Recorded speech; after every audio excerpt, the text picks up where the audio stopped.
I'm Mitch Ladd, And I am Matt Stevens. and this is Comic Sans Drinks.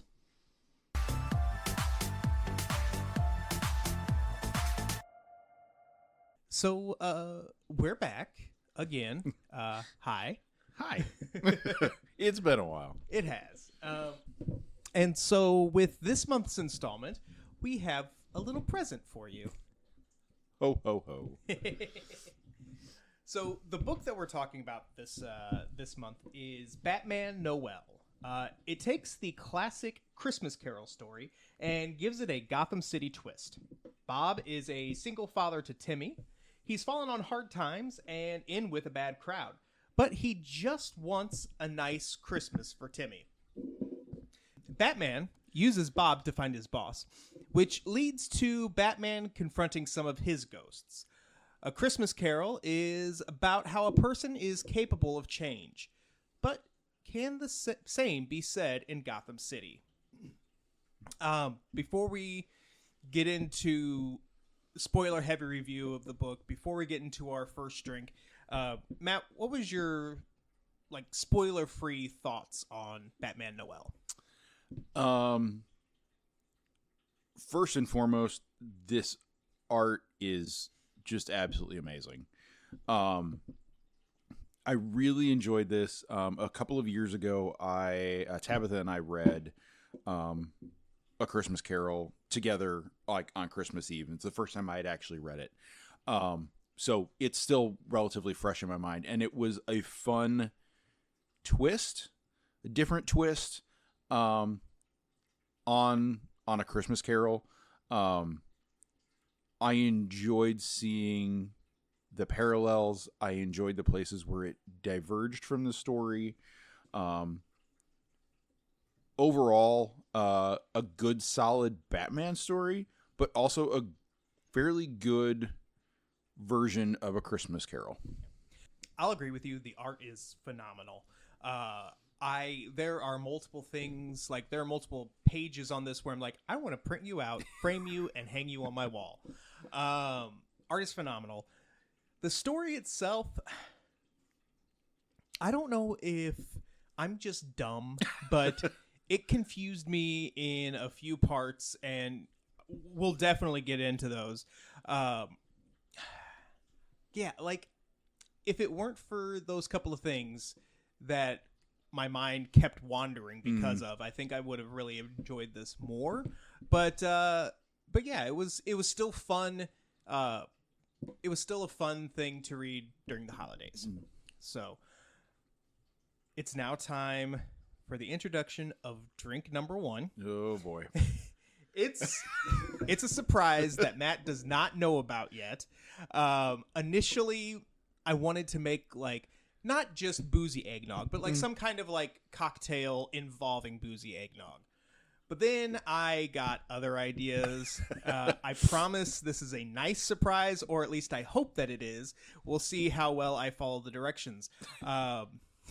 So I'm going to grab these. If your bartender skills are up to snuff. Yeah. I'm going to grab these drinks. I have asked Matt to look away, not because he's got a great view of the kitchen. So he is not allowed to look in the kitchen. I will be right back.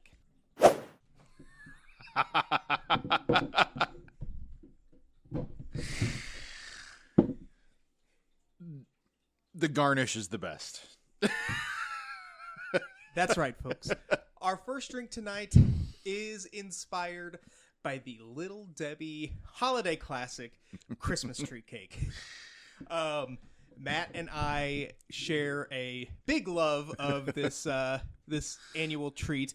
It's probably one of those situations where I knew we were kindred spirits, when I realized this.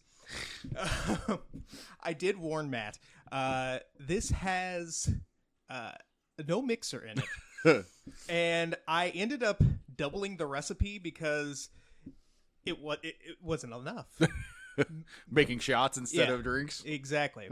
So technically, 2 servings of this cocktail calls for 1.5 ounces of vodka, 1.5 ounces of cream de cacao, 1 ounce of amaretto, and 1 ounce of Irish cream liqueur, garnished with vanilla frosting and a sprinkle rim, and of course, a Christmas tree cake.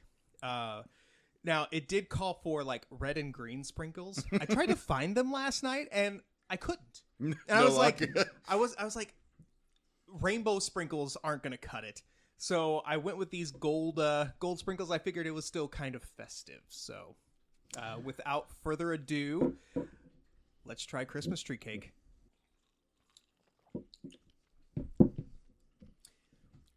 Oh, it's good, but I don't get Christmas tree cake with it. No. I mean, I get like a holiday cookie. Yeah. The Christmas tree cake garnish is going to have to go away. Yep. And when I say go away, I mean go in my mouth. Right. I'm just going to have to eat the whole thing. Mm-hmm. It's inhibiting me from getting to the rest of the drink.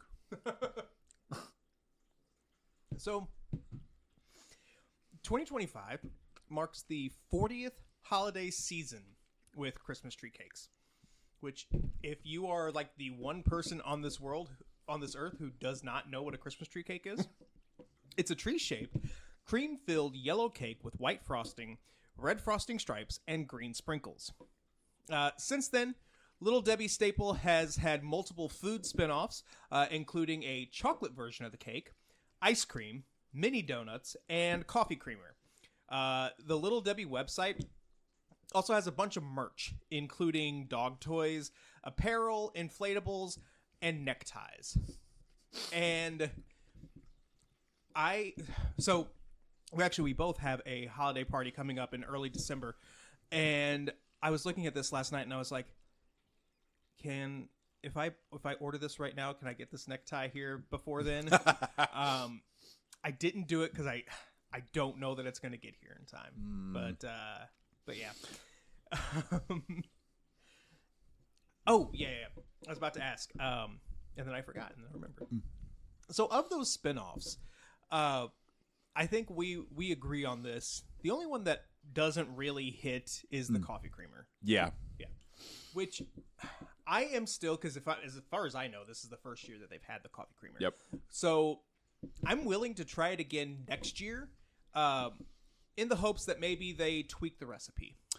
So there was an idea brought up to me because of the reason that I dislike the creamer. And the suggestion was to go with iced coffee instead of hot coffee. Interesting. Yeah. Yeah. Which I feel like the sugariness might not break down like it does in hot coffee, which is the reason I don't care for it. And I could see that working with iced coffee. I like where your head's at. There is a viral thing going around where the creamer is mixed with Dr. Pepper. Not something I tried it a couple nights ago. Not bad. Okay. Not bad. Again, doesn't really hit how I want it to, but I would have it again.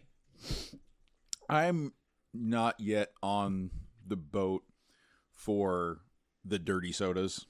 I can't get behind that. As much as I love Dr. Pepper and as much as I love Christmas tree cakes, not sure that I'm ready for that combo yet. Fair enough. So, Matt, go ahead and tell us a little bit about. It's not really a creative team because this is a one-man band with this graphic novel. It really is. So Lee Bermejo is the writer and illustrator for Batman Noel.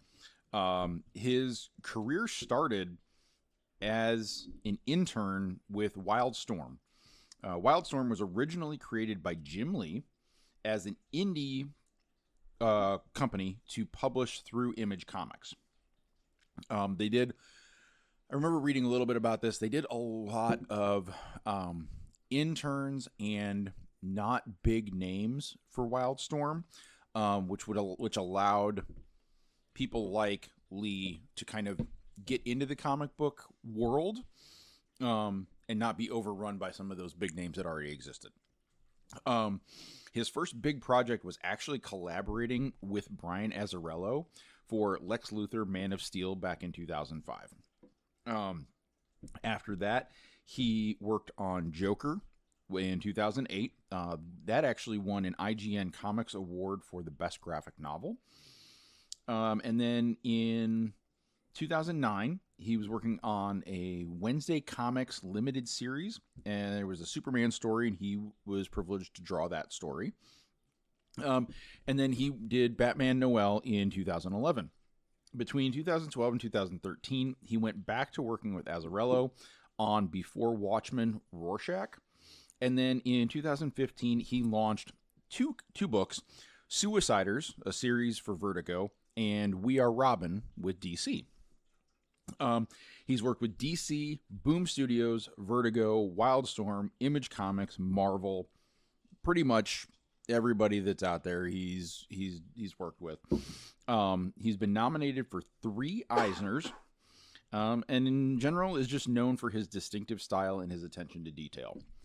And while Mitch said this is pretty much a one-man show, having looked at this book and having read through it, I didn't feel like I could pass up without mentioning the letterer and the colorist for these, because I feel like they are crucial to the feel of this book.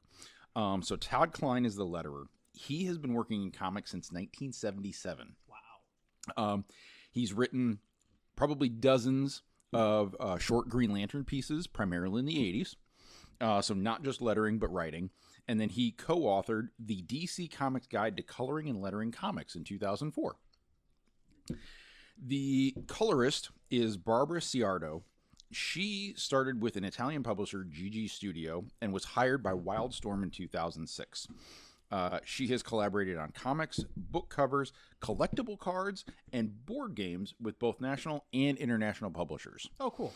I happened to take a look at her website and a little bit of her portfolio while I was making notes on this. Wow.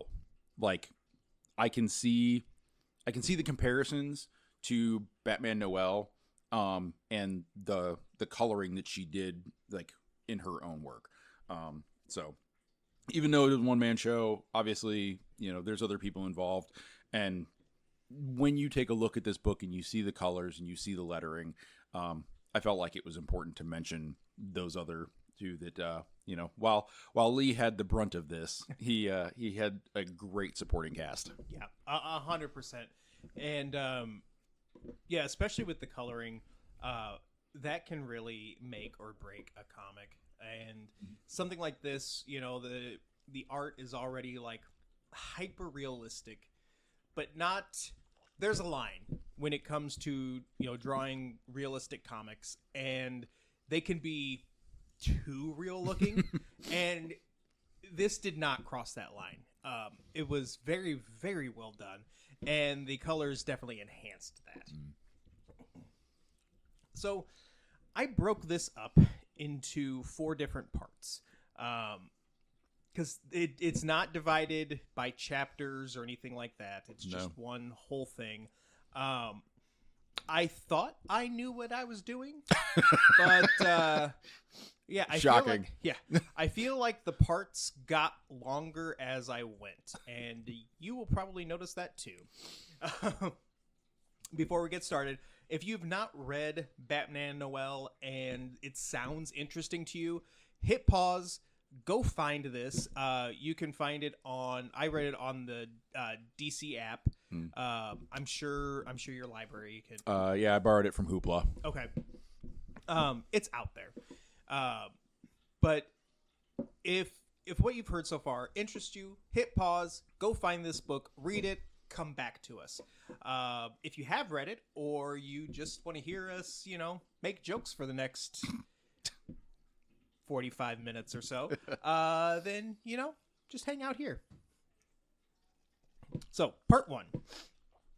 The book opens on Gotham City with an unknown narrator ready to tell a story that his father told him. As unbelievable as the story may seem, the narrator says, quote, "You have to believe people can change." At this point, Batman is running on the rooftops, chasing someone. This is where we meet Bob, who just needs to make some money to take care of his sick boy. Bob's boss has sent him on a mission to drop off a bag and pick up cash for his boss, Scrooge. Scrooge didn't want to give Bob Christmas off. He relented, but forced Bob to work at the crack of dawn the day after Christmas. At this point, Batman has caught up to Bob, demanding to know where he is. Batman lets him go with the intention of using Bob as bait to lure out his real target. Right away, one of the things that bugs me about this book, and multiple times it took me out of it, who the hell is the narrator? We eventually find out, but at this point, I'm like, who is this? The lettering of it, it was gave a really like a Joker feel. Like I'm sure you've read, Batman comics with Joker, and his lettering is always a little bit different. It's a little bit skewed. Yep. And that was the kind of lettering that we got with this. So I was like, is this Joker? Is this Timmy, like telling a story to his son? Like, I don't know what's going on. But outside of that, I liked this setup. Interesting because, at this point we're assuming that Scrooge is Joker, because he has like a letter that Bob has a letter that you can see is signed Joker, as he is dropping off the package or whatever, and then ends up losing all of the cash that Joker was supposed to have. But yeah, it was a nice setup, but just like little things like that, and I'll say this a few more times, little things like that just confused me and kind of took me out of it. Matt, what did you think about part one? I will have to agree with you that the lack of definition of the narrator early on was confusing. I wanted to know who the narrator was. I wasn't sure if it was Batman. I wasn't sure if it was Bob. Wasn't sure it was just an ominous third party. But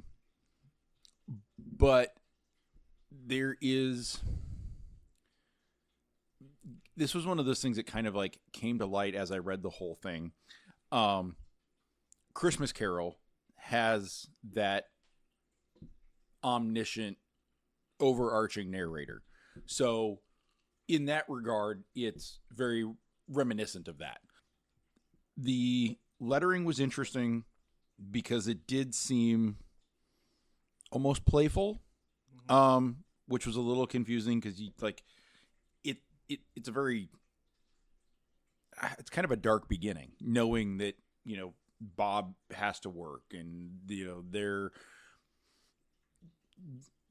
impoverished. It was interesting there. I think the biggest thing for me in this first chapter, or for this first section, is this is where I really fell in love with the art. Those first couple pages where it kind of like zooms out into the city and you get the snow and you get the holiday feel to what's going on. That like, as much as the narrator kind of like offset me, that art just kind of pulled me into Gotham and wanted to know how all this is all going to connect. Yeah. And yeah, like I'm going to continue to sing the praises of this art. It's just beautiful. Like it's just, yeah. I got no other words. So moving on to part two, Timmy is at home in the one-bedroom apartment he shares with his dad. He's decorating a small branch as if it was a Christmas tree, with ornaments made of broken glass bottles, beer cans, and army men. He's excited to show Bob, but he yells at Timmy, worried that Batman may be following him. He apologizes and asks Timmy to show him the tree. He says he wants to add a Batman thingy on it because one of his friends has one. Bob shoots that down with the excuse that Batman isn't exactly Christmassy. We cut to Scrooge's house, aka Wayne Manor, where Bruce is still on the case of Bob's boss, Joker. Alfred, looking suspiciously like John Waters. Tell me I'm wrong. No, I can't. Can't disagree. Notices that Bruce has a bad cough, although Bruce insists that he's not getting sick. Bruce is worried that Timmy's future is at risk if he doesn't catch Joker and end Bob's ties with him.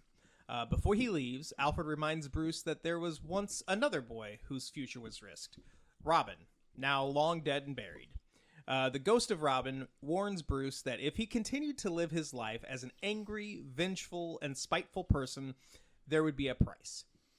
Batman meets Commissioner Gordon, who tells Batman about an anonymous tip that a cat burglar was going to strike tonight.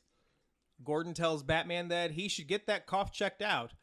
Batman doesn't listen because he's Batman and crime doesn't take sick days.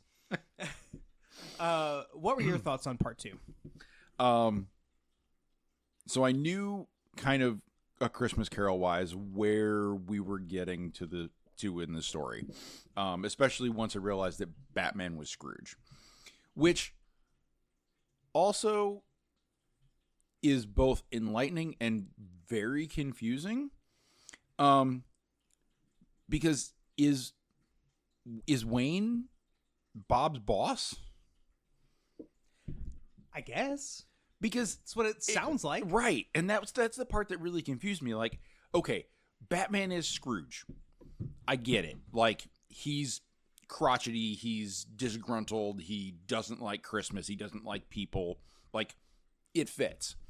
But at the same time, the way that it started was that Scrooge was this faceless boss for Bob. Now all of a sudden you get the impression that Bruce Wayne is Bob's boss / Scrooge. That part confused me. I also don't know that I really expected. It was a pleasant surprise. Don't know that I expected Robin to be the equivalent of Marley. But, again, as soon as it happened, I saw the parallel. Scrooge and Marley were partners. Robin and Batman, partners. Robin essentially paid for his crimes while Scrooge had not had to cash that in yet. So that was one of those connections that, like, at first was kind of strange, but the more I thought about it, it really clicked. It really made sense. Which, speaking of Robin, I was very explicit by not saying which Robin this is because the book doesn't tell us. We don't know. I assume that it's Jason Todd because that's the only Robin who died in Batman's canon. But, like, granted, you can argue that Jason and Dick Grayson look similar, but this Robin, like, when he's, like, the ghost or whatever, looks like Dick Grayson. Mm-hmm. Yeah. So, like, while I still read it as if it was Jason Todd, it's still, like, it was, like, glaringly obvious to me that they were, trying to make that vague, I guess. Yeah, and the whole idea of Bruce being Scrooge also confused me because this whole time we're assuming that Joker is his boss, and it's clear that Joker still is his boss in a certain respect. So, like, is this Bob's side hustle? Like, does he have, like, he works for Wayne Enterprises, but then also does, dirty deeds on the side? Like, dirty deeds done cheap? Yeah, clearly. He's not very good at it either. No. Normally, this is where we would take a break, but we both have booze left. So, we're going to go ahead and go on to part 3, and then we'll take a break and catch back up. Ooh. All right. So it's now 1 a.m. and Batman is on the lookout for his cat burglar. She makes her appearance, and as a surprise to no one, it's Catwoman. Batman knows she has intel on Joker's whereabouts, but she doesn't let up. Instead, playing a flirtatious game of cat and mouse. She told him how much he's changed, saying, quote, "It used to be different. You used to be different." He continues to chase her, but doesn't quite stick the landing and falls from the rooftop. Batman's bestie Superman arrives, saying that he heard Batman coughing all the way in Metropolis. He offers to give Batman a ride to the Batmobile, but first, Batman wants to look in on Bob. While looking in on his bait, he sees that Timmy made a Christmas card for Bob. Superman asks Batman what he's going to do about the boy, to which Batman responds, quote, "I'm going to scare him. Scare him so badly that he doesn't dare follow in his father's footsteps." While trying to remind Batman of who he used to be, they stop to look in on Commissioner Gordon, who has one of his officers over. The two talk about Batman and whether or not they can actually trust him. Superman drops him off at his Batmobile and flies off just as the Batmobile explodes. Which, okay, Superman. You hear Batman coughing all the way from Metropolis. You fly off. You're still within eyesight, and the Batmobile explodes. You can't tell me that you didn't notice that. That was like you're at home and your dog took a crap, and you're just walking by, like looking the other way. Like, what the hell, Superman? What the actual hell? Time's up. Gotta go. I'm clocking out. Yeah, exactly. Lois is making dinner. Like, but that aside, so far this is my favorite chunk because we have Catwoman, who is the ghost of Christmas past, and aside from like the main cast, Catwoman is probably one of the characters that Batman has the most history with. Whether or not she's actually, one of the, characters that's been around the longest. Even if she's not, they still have so much history. And you see that. And you see how, like they were always on different sides of the law, but Batman was never as brutal as he's being right now. At one point he even tells Catwoman, when she doesn't want to tell him about Joker or whatever, telling her that anybody that dies tonight is on your hands and all this and that, blah blah blah. Superman was a great ghost of Christmas present. That was a great moment, showing Batman, like that. Yeah, that juxtaposition. Yeah. Sorry. No, you're good. I thought you were like, did I screw something up? But like Superman showing Batman, like the world hasn't necessarily changed. He has, the idea that Batman is going to, scare Timmy so badly that he doesn't dare follow in his father's footsteps. That's one of those where it's like, it's equally completely not Batman, but also completely Batman. Yeah. What were your thoughts on this part? I really enjoyed the choice of characters for the two ghosts. I felt that they were very fitting for numerous reasons. I have to 100% agree with you with Catwoman as Ghost of Christmas Past.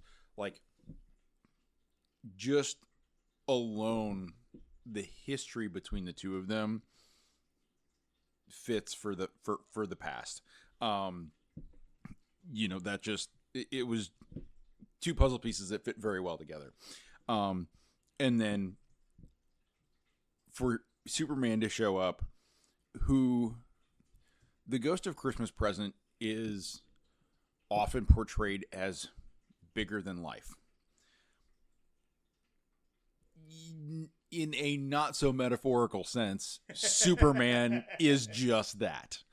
But there's that first page where Superman shows up, and I'm gonna use the word again, the juxtaposition, like the glowing brightness of Superman versus the dark, brooding Batman, like in the foreground of this page, is that like those polar opposites. You know, and it fit quite well, because you always get that impression that Superman is that guy who always sees the best in people, while Batman obviously does not. But yeah, his motivation to scare Timmy, you know, scare him straight, basically, is both not Batman and also very Batman simultaneously. All right. We both still have a little bit of Christmas tree cake. Now I'm seeing why the one serving would have been enough. But oh well. Yeah, you know, it's fine. We are going to go ahead and take a break, switch drinks. Maybe, you know, still sip on the other. We'll see. We'll be back in a couple minutes. By the time you're listening to this, we'll be back in like 5 seconds. So go ahead and hit pause, grab yourself a drink, and we will see you on the other side. I am now technically quadruple fisting. I have this beer. I've got the Christmas tree cake. I've got water, and then I also have a winter beer that I was sipping on because I was like, well, I mean, I've got 3, so I'm. But yeah, I had like a regular beer with dinner, and still was plenty of time. I'm like, I want something else, but I don't want anything else with alcohol because I know what I'm about to make, and this is going to be really dangerous. So I was like, oh, I'll have one of my NAs. So anyway, we're back. And our second drink for tonight is Christmas Ale from Breckenridge Brewery. So Breckenridge Brewery opened in Breckenridge, Colorado in 1990. Now with locations in Littleton, Breckenridge, and Fort Collins, the brewery has a number of beers in their repertoire, including Christmas Ale, which is a winter warmer beer with notes of caramel and chocolate. It's Chinook and Mount Hood hops give a spicy balance to it. Matt, you just took a sip. What are your thoughts? Like I said, I think I've had this one. I may have had this one. I don't remember. I don't know. Christmas. One of my favorite things about Christmas ales, especially when you get to cold weather, is they all kind of have that little hint of like cinnamon and nutmeg to them. And like when it comes to those slightly darker beers for winter, I just love that flavor. I love that combination. Yeah. Just kind of tasting it. It's a little heavier than I normally drink, which makes sense because it's wintertime. But over the years, and I'm not saying that this is a stout, but I'm just kind of using this as as an example. But I used to really like stouts during the wintertime. Especially there's Schlafly coffee stout. I used to love. Yep.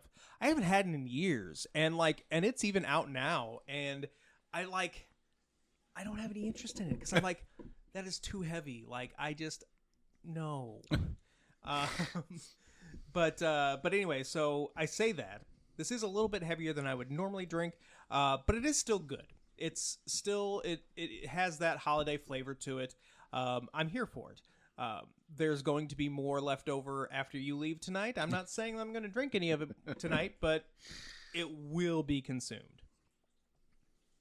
So, as we had talked about, this Batman Noel it's based off of A Christmas Carol. If you've never read A Christmas Carol, you at least know what it's about. It is so steeped in our popular culture. So many different things, like shows, movies, whatever, have had a nod to A Christmas Carol. So, Matt, tell us a little bit more about A Christmas Carol in other media. So, A Christmas Carol by Charles Dickens was a novella that was originally published in London December 19th of 1843. Oh, wow. The first edition sold out before Christmas. Within the next year of 1844, 13 more editions had sold out. Christmas Carol, since then, has never been out of print. Wow, I didn't know that. I learned a lot in like a very short amount of time about this. So, yeah, that alone is pretty unbelievable.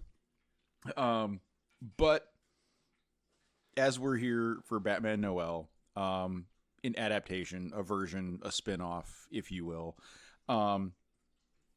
as long as A Christmas Carol has been around, quite literally, there have been adaptations and variations. The very first stage production debuted February 5th of 1844 at the Surrey Theatre. A couple of weeks later, a version that was actually sanctioned by Charles Dickens, so the first one was not, opened at the Adelphi Theatre in London on February 26th. That one ran for 40 nights. What? Right? And for 40 days? I mean, yeah, ish. So numerous theater and musical adaptations have been produced. Some of the more popular ones include, in 1988, Sir Patrick Stewart first presented a one-man reading act of the story in London, which later moved to Broadway. The first movie adaptation was in 1901. It was a short, silent British film, and it was produced. It's the earliest surviving film adaptation of A Christmas Carol. Some of the more popular ones in recent history for film, 1970, Albert Finney played Scrooge, and Sir Alec Guinness portrayed Marley's ghost in a musical film version. 1992, Michael Caine was Scrooge in The Muppet Christmas Carol, which a lot of people our age grew up watching, loving, still singing along with, if you will. And then in 2022, Spirited, a musical comedy reimagining that focused on the ghosts, starred Will Ferrell and Ryan Reynolds. November 14th, so what, a week ago from our recording? Mm-hmm. Christmas Karma was released in theaters. It is a Bollywood-inspired musical adaptation. Oh. So it is not just Western culture that has adapted this story. Dozens of animated versions have also been produced and released, including an offshoot of the All Dogs Go to Heaven franchise, a Barbie version, Looney Tunes Christmas, including Daffy as Scrooge, and more recently, the motion-captured version produced by Robert Zemeckis, starring Jim Carrey as Scrooge. That, of course, doesn't count the countless TV and radio editions that have existed. There's even opera and ballet versions of A Christmas Carol. There are no less than 15 graphic novel adaptations, including versions with Sonic, Scrooge McDuck, the Marvel Zombies, and Batman Noel. There are countless parodies and derivative versions, including TV episodes, that are in every medium imaginable. There are podcasts, there are TV episodes. It is to the point where there are literally unable to count the number of reimaginings and versions of this tale, because it is just, like you said, so steeped in this the holiday season anymore that it's part of the season. Three things that I want to share. One of them will probably blow your mind. Might get me kicked out of my own house. We'll see. First one, I didn't know that Sonic the Hedgehog had a Christmas Carol. I am going to be looking for that. Secondly, and I meant to initially put it in my notes, but I forgot about it, and then you reminded me. When little baby Mitch, I think I was maybe 8 years old, they had a traveling production of A Christmas Carol.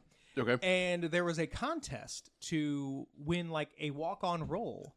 And little baby Mitch won that walk-on role. For real? Yeah. There was a little blurb in the newspaper and everything. By little blurb, I mean like literally a sentence.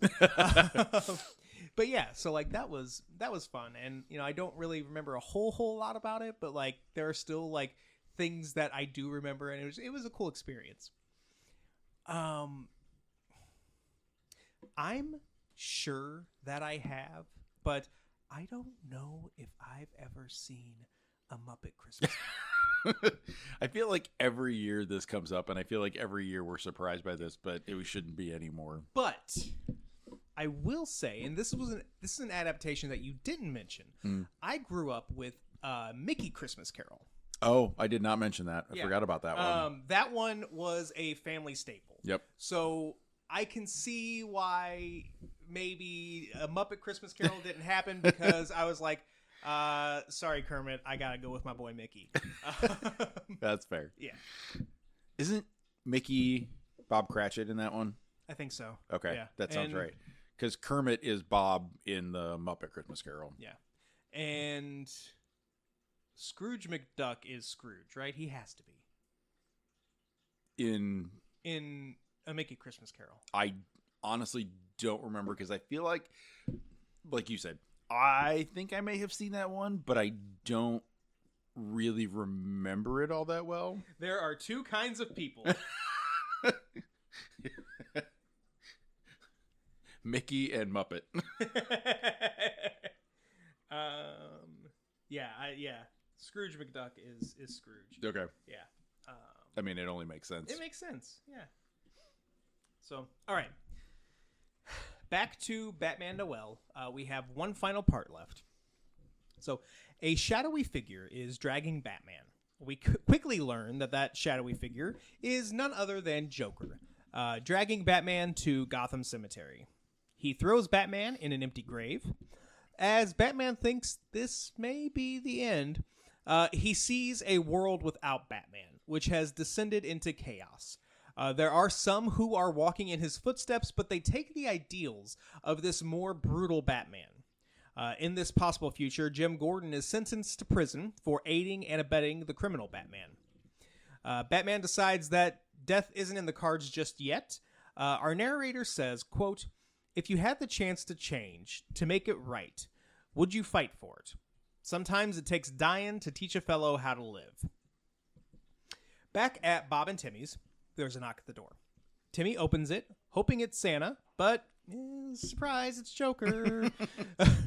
He's there to make Bob pay for losing his money, one way or the other. Bob puts up a fight, but he's no match for Joker. Just as Joker is about to shoot Bob, Batman comes to the rescue. Bob gets the gun and is ready to kill Joker right in front of Timmy. Batman tells Bob, quote, "You are not a criminal. Show your son the kind of man you are." The cops arrive and take Joker away. Bruce is finally able to rest, but there are still things that need done. Like making sure Bob and Timmy have a nice Christmas. Not only with a real and decorated tree, but also to give Bob a raise, benefits, PTO, and a 401k. We see Jim and his cops enjoying Christmas, as well as Timmy outside, playing and pretending he's a superhero. It's the end of the night. The turkey has been eaten, and we learn that Bob has been the narrator all along when he asks a sleeping Timmy, quote, "I don't know, kiddo.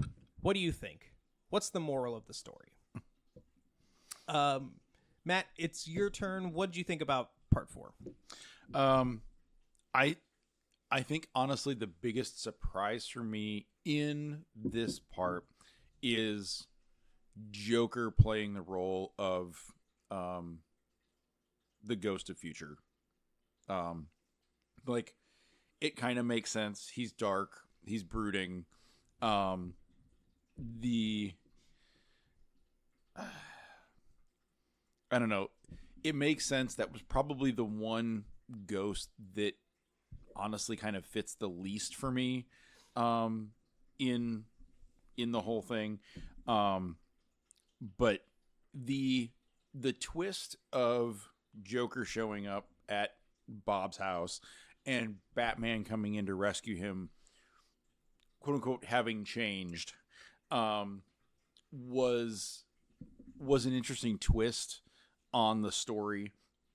Again, it was one of those things like telling Bob not to shoot Joker is both a very non-Batman thing to do and also a very Batman thing to do simultaneously. I'm going to disagree. That is 100% a Batman thing. One of Batman's main things, even though, he's a broody, emo motherfucker, he doesn't kill. Yeah. That's fair. I don't know. That part was interesting for me. The very next moment in that was also very strange. That the fact that Joker just gives up to get arrested. And I know that it fits the story, so I know why it happened. But like, that seemed very un-Joker-like. He's always got one more trick up his sleeve, one more way to get out of things. He would have gone out the window that Batman came in just to escape. But for the sake of story, he relents and is arrested. And then, kind of the rest of it is classic Christmas Carol. We do find out that, yes, Bruce Wayne really is Scrooge, which it fits. It fits. But again, that's also one of those things like, okay, he's seen these ghosts as Batman, if you will, this night. He has changed enough to do this for Bob and Timmy. This is the reach for me, is seeing Batman or Bruce Wayne changing on a grander scale than just this one particular instance. Because that's part of it with A Christmas Carol, is that Scrooge is at first light a completely different person. And he not just helps Bob Cratchit and his family, but in multiple versions, he's giving out money, he's giving out turkeys, he's feeding all sorts of people all over the place. He's, closing the office. He's doing all of these things for not just Bob, but for multitudes of people. And this is a very isolated incident for Bruce Wayne, Batman, and Bob. And so it just, for me, it begs the question, like, for the story, it makes sense, but is this really enough to make Batman change on a grand scale? Yeah. And at the end of the day, I don't see this as canon. This is, I could be wrong, and I might be wrong, but this feels to me like it's an Elseworld story, And in that instance, I could see where, this is like the beginning of a different Batman, because Bruce Wayne, I mean, yeah, he's a billionaire, and 99.99% of billionaires are, a-holes. But Bruce Wayne is, known as a playboy. He's known as a bit of a philanthropist. So it strikes me as a little odd that he would treat his employees that poorly. Bob was part-time. He hadn't qualified for benefits. I mean, clearly he didn't. But yeah, I had another point about Batman. Sorry. It was gone before you made your joke. It's fine. But yeah, I remember now. Another thing that kind of strikes me as odd is, we see that, that Bob worked for Bruce Wayne. Batman then should, in theory, should know who he should have known is. who he was. And then, you know, like, so, like, I feel like it shouldn't have ever escalated to the point where it did, you know? Again, I could be wrong, Yeah. you know, like, if, you know, does Bruce Wayne know every single employee in Wayne Enterprises? Now that I'm saying it out loud, that does sound silly. But he could have easily found out that he worked for Bruce Right, Wayne, yeah. you know? I don't like how Bob was the narrator all along. And I don't like how he was telling the story to Timmy because they just lived it. Like the only thing that I can kind of make of that is maybe Bob was like telling the story of A Christmas Carol but making it kind of personal. You know, I could maybe see that, but like other than that, it does not make sense to me that he is the narrator of this book. Yeah, it's a little bit of a stretch. It's another one of those things that like I feel like is kind of done just for the sake of story. It's one of those things that myself as a writer I have an issue with sometimes because there are moments where things just happen in a story for the sake of story. They don't have a logic, they don't have a reasoning, they don't circle back to anything.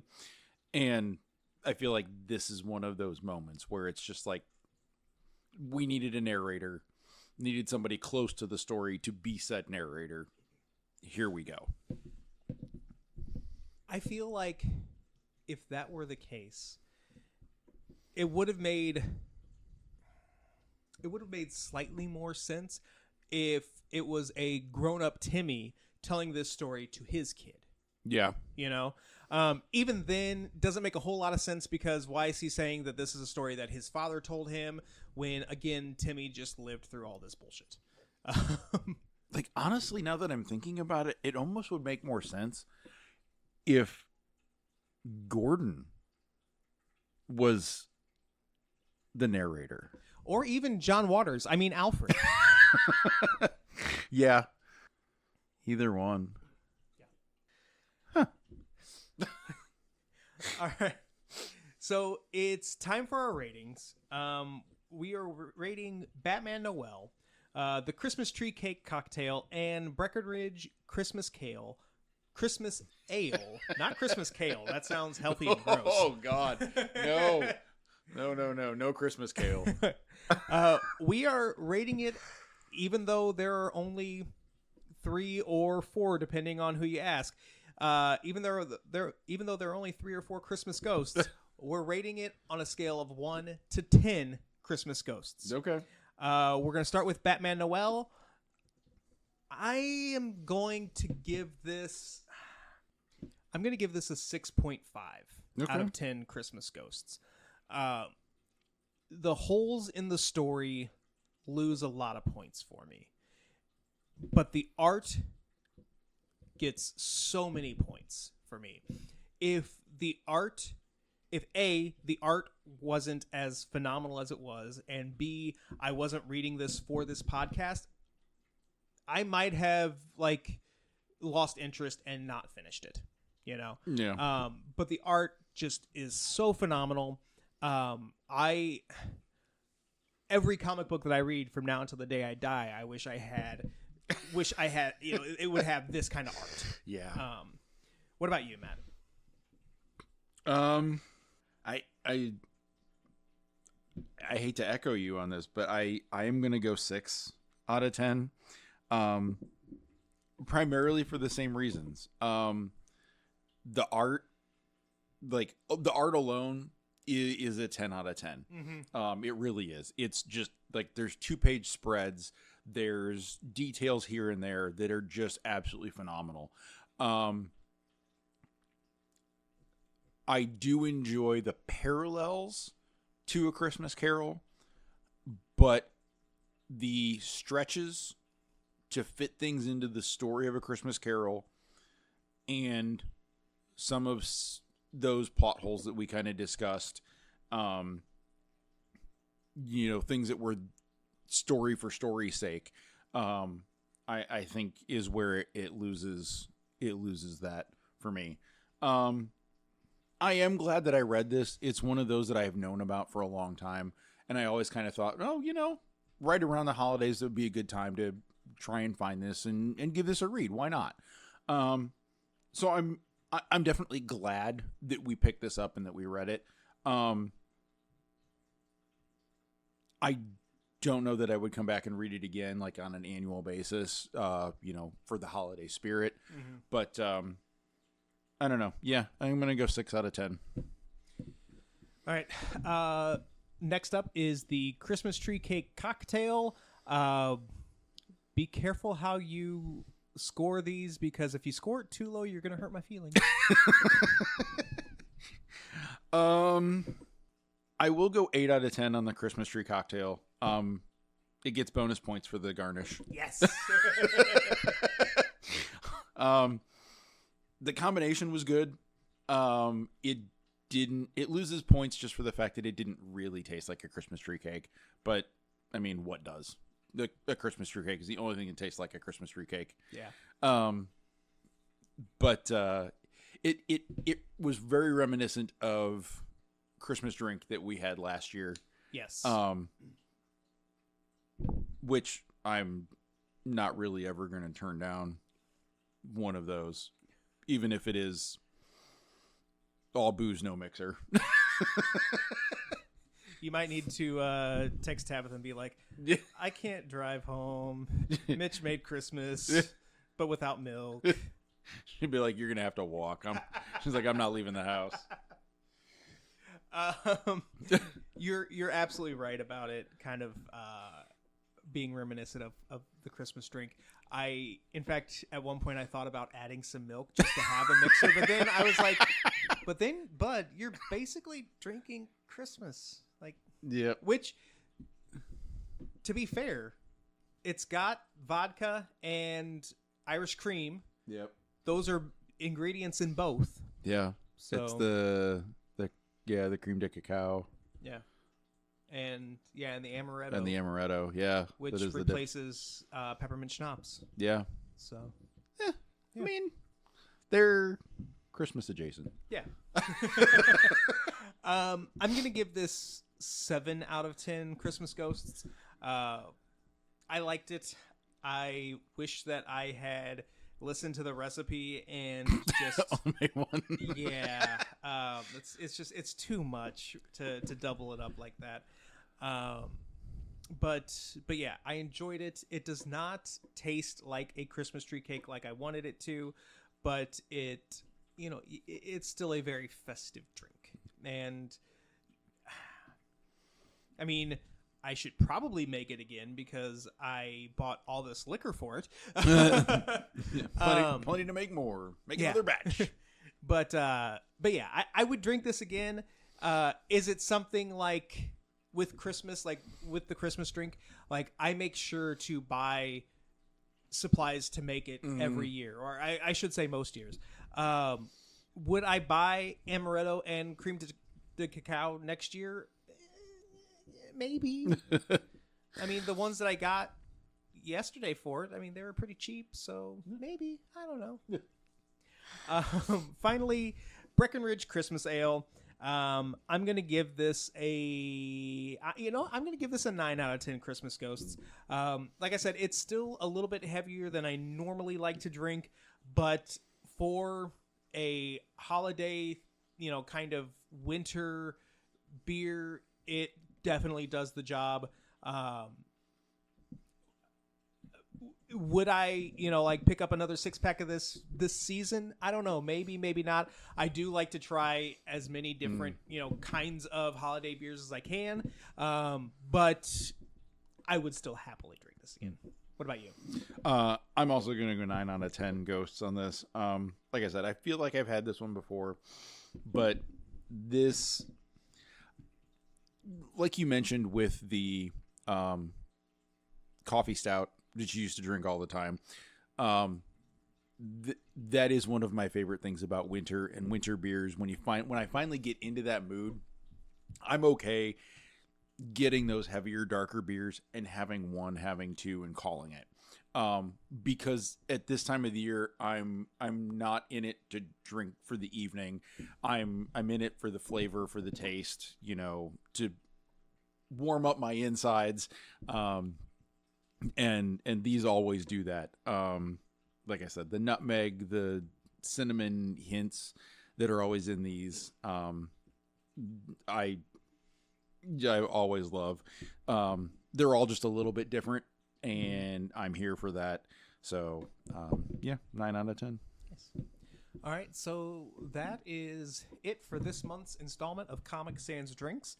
We'll be back next month with another comic and some more booze. Although next month is January, maybe we'll do a dry January type of thing. Yeah, we can do that. Yeah. So we'll have something to drink. Who knows? In the meantime, just remember, drink responsibly. And we'll see you in the funny pages.